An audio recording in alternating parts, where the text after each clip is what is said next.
the heart of this nation, under skies so blue, there's a spirit that's stirring, values strong and true.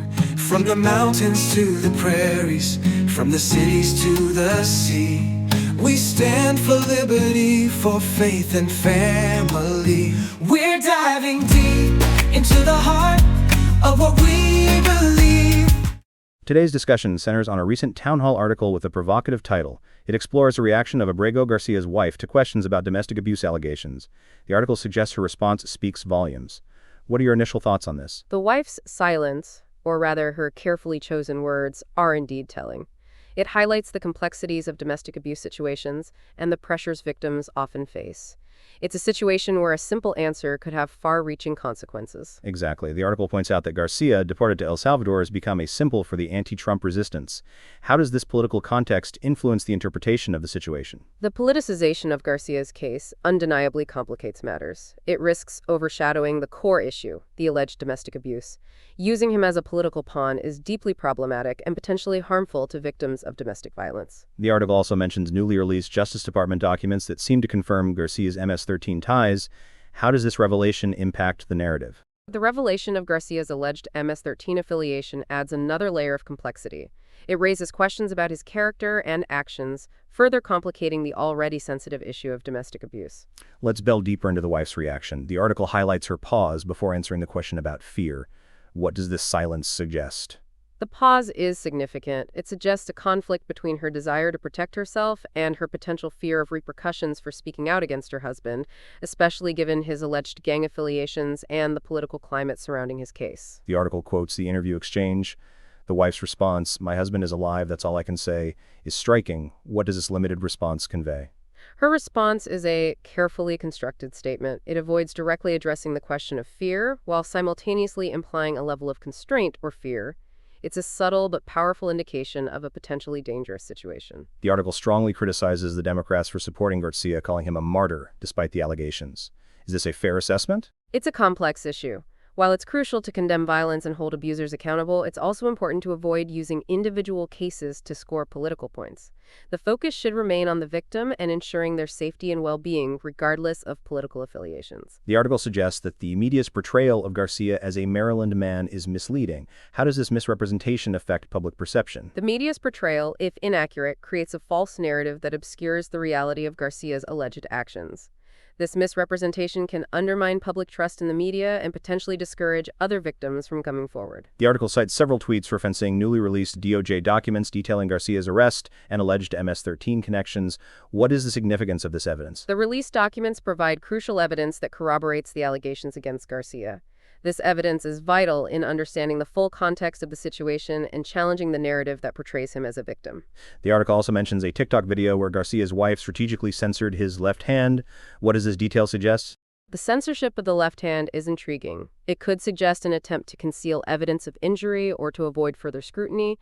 It raises questions about the level of control Garcia may exert over his wife. The article claims this situation has become a public relations stunt benefiting Trump and the Republicans.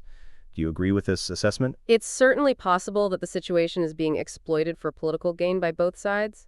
However, the core issue remains the alleged domestic abuse and the need to address it effectively, regardless of political motivations. The article concludes by stating that Garcia's history of violence contradicts the media's portrayal. What are the broader implications of this discrepancy? The discrepancy highlights the dangers of biased reporting and the importance of verifying information before disseminating it. It also underscores the need for a more nuanced and responsible approach to reporting on sensitive issues like domestic abuse and gang violence. How does this case impact other victims of domestic abuse? This case, with its political overtones and media attention, could discourage other victims from coming forward.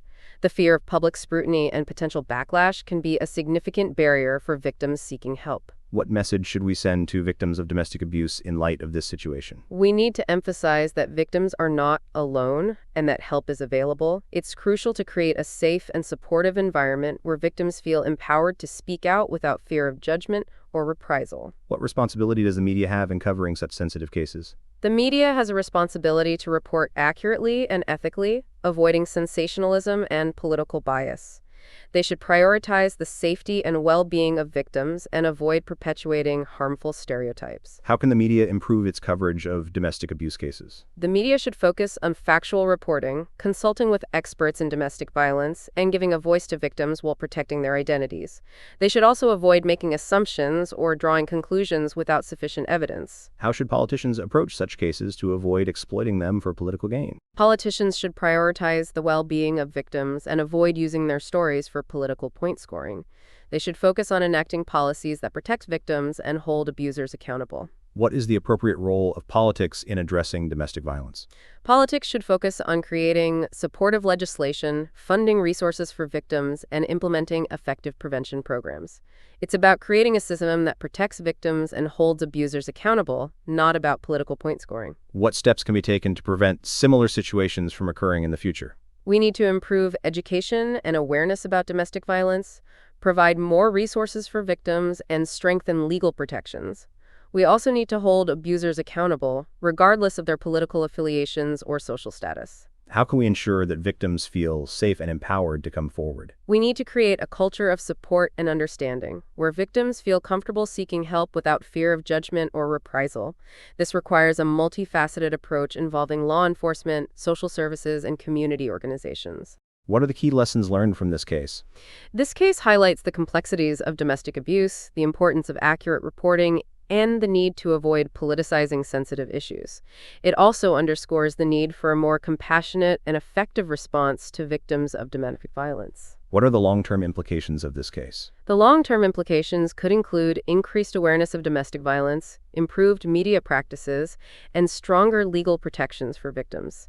However, it also risks discouraging victims from coming forward if the political climate remains highly charged. What is your call to action for listeners? Listeners should be informed, critical consumers of information. They should support organizations that help victims of domestic violence and advocate for policies that protect victims and hold abusers accountable. How can individuals contribute to positive change? Individuals can support local domestic violence shelters, volunteer their time, donate to relevant organizations, and educate themselves and others about the issue. They can also advocate for stronger laws and policies that protect victims. The article's title is quite provocative. Does the wife's reaction truly say everything? While her reaction is certainly significant, it's only one piece of a complex puzzle. The full picture requires considering the political context, the evidence presented, and the broader issue of domestic violence. What is the most important takeaway from this discussion? The most important takeaway is the need to prioritize the safety and well-being of victims of domestic abuse, regardless of the political or social context. We must create a system that supports victims and holds abusers accountable. That was a great discussion. Thank you for your insights.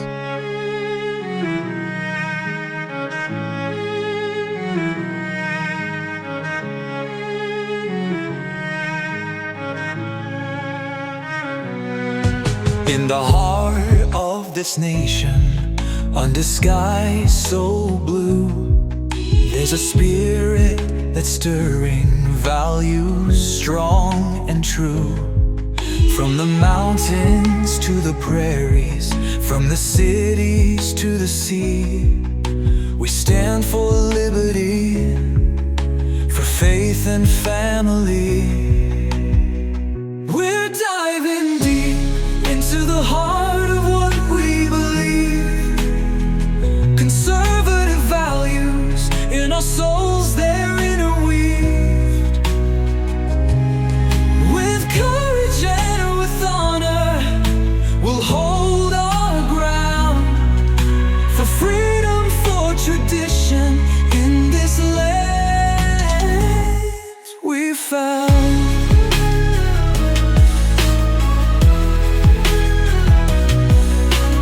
Cherish our Constitution.